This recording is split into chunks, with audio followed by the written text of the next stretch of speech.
You said, Arashi, Valentina is still a highly picked hero, but still, we saw the same thing, right? The struggle of Lemon when he was playing against Sanji, trying to get the right ultimates, and then even when he couldn't, Echo did such a good job at holding those ultimates off, right? Staying so far away that it was so difficult to utilize the IMU ultimate for Valentina. And I feel like that is going to be a similar case here for this matchup. On top of that, right, Sanji's also just a very oppressive mid laner. On this heave, constantly just poking, clearing, and rotating. Super fast rotations coming in. And sometimes he even splits with JP. JP goes to one lane, and Sanji rotates to the other. There's no weak side of the map in a lot of Echo games because of that dynamic. And now, we're seeing the last bans come through from both Occupy and Echo. It's the Hayabusa and the Joy. Still respecting towards Carl TZ, but you're already seeing right now a Lapu pick, which basically means that the Fredrin will go to the jungle for Occupy Thrones and for Echo. Now, what do they want to go for? Is it still an assassin that they want to go for Carl TZ? Or now that you mentioned he's a veteran, he's been playing a lot more utility junglers.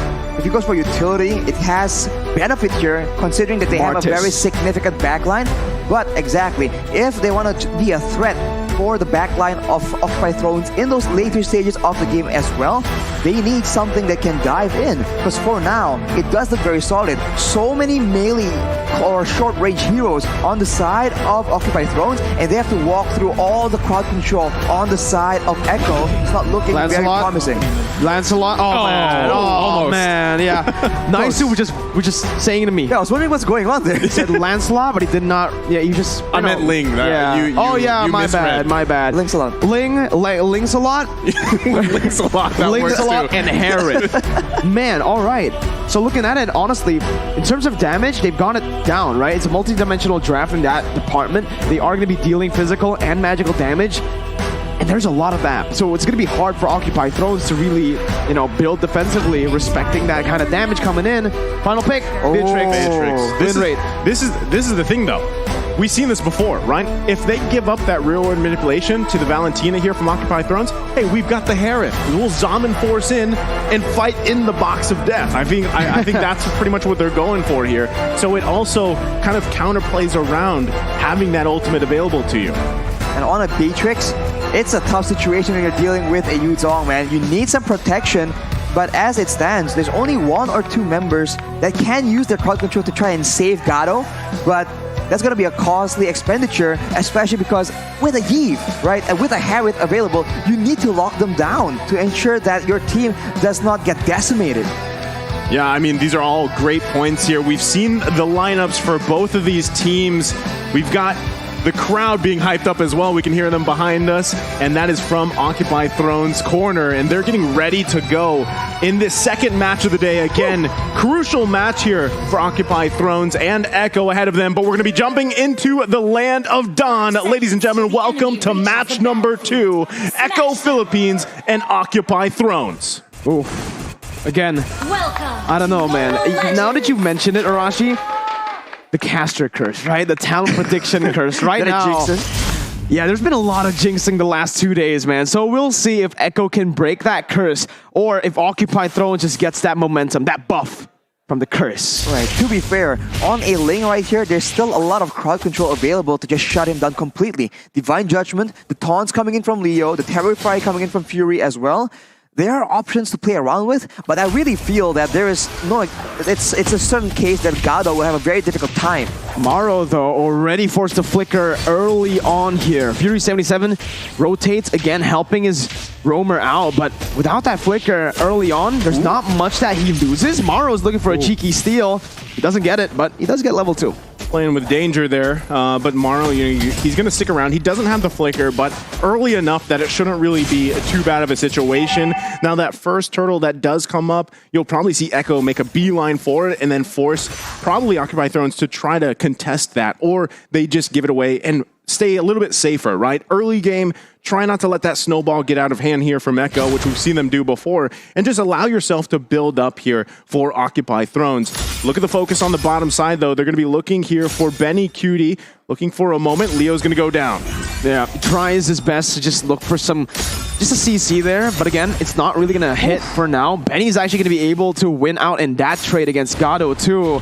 So that rotation towards the bottom lane, not really achieving anything at all. It's actually going to be Echo who utilizes that and punishes Occupied Thrones for revealing themselves in the bottom lane without getting anything. And Echo are controlling the turtle side now with the turtle spawning.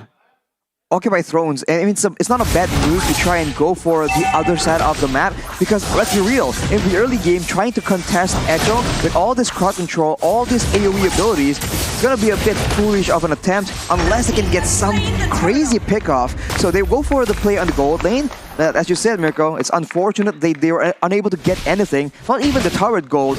So for Echo, that's a small victory, one of many, most likely for this game. And I think now it's level 4, ultimately will be used to actually engage fights. Maro's going to be caught, has the flicker, gets out again, and someone else used the flicker here. It's Gado in the gold lane. Yeah, I was just wondering, about this matchup here in the gold lane specifically.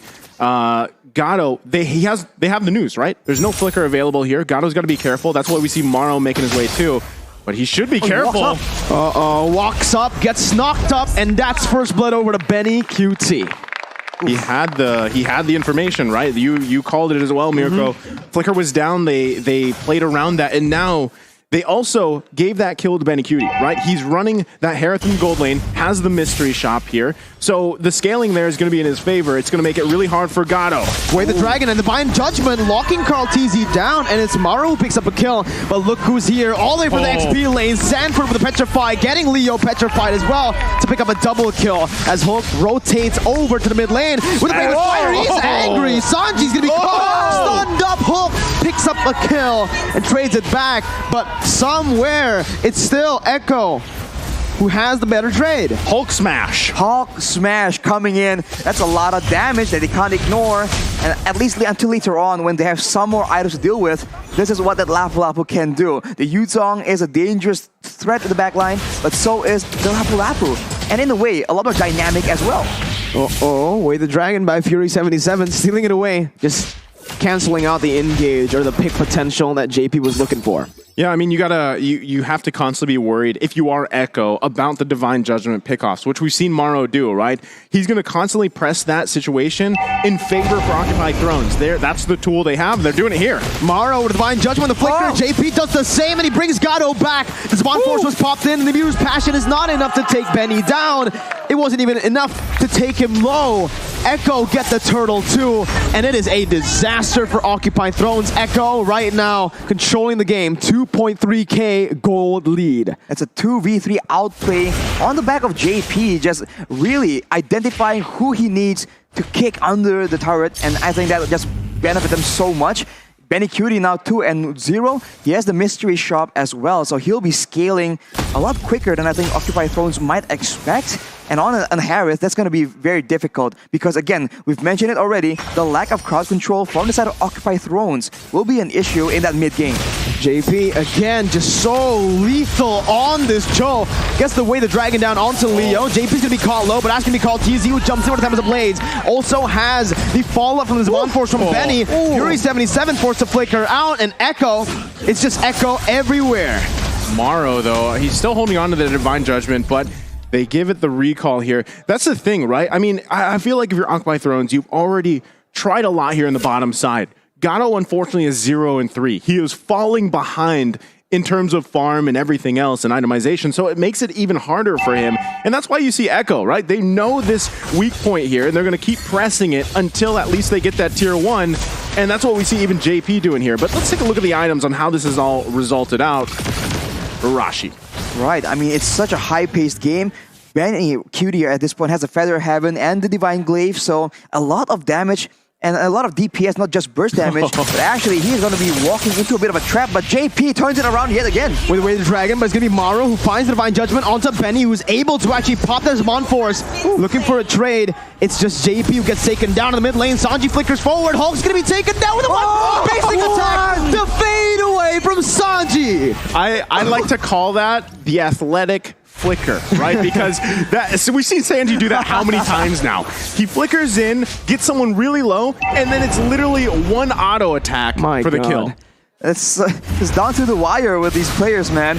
It's unfortunate for Occupy Thrones. They get a small victory, but now, without the mid lane turret, Echo can extend their pressure into the jungle. And now, if you thought that Gado was having a difficult time, Leo will start feeling that pressure as well. But look at the play.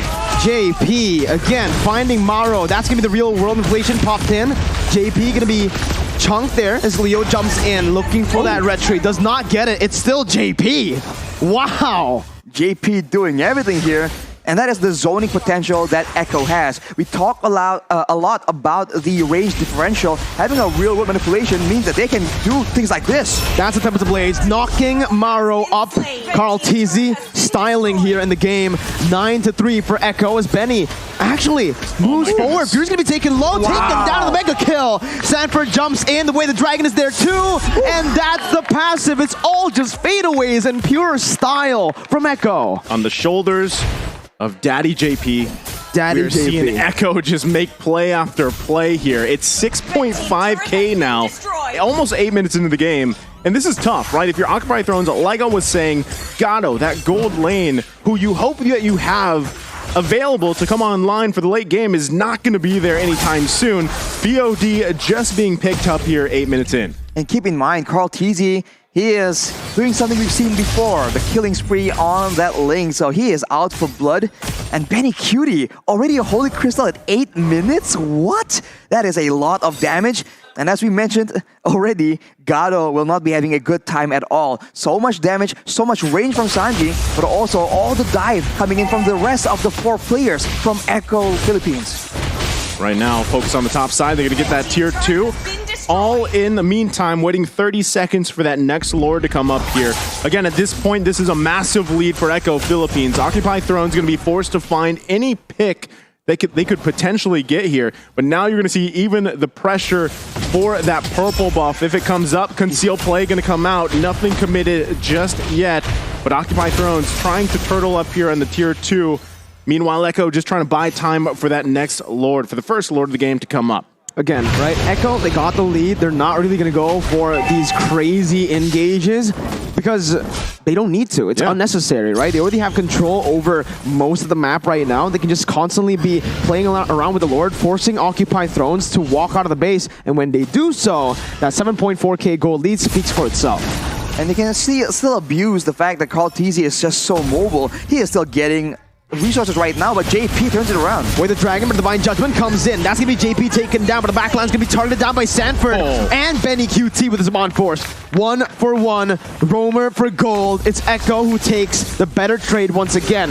Leo going to be able to taunt Sanji up. Maro's going to be taken low. Karl TZ jumping in. Maro flickering out of the real world inflation. The Appraiser's Wrath was so close to getting Sanji, but he's still here. He calculated that one. Flickers out to safety. Occupy Thrones have lost their jungler. Echo is on a mission right now, and they understand that Gado is part of their win condition.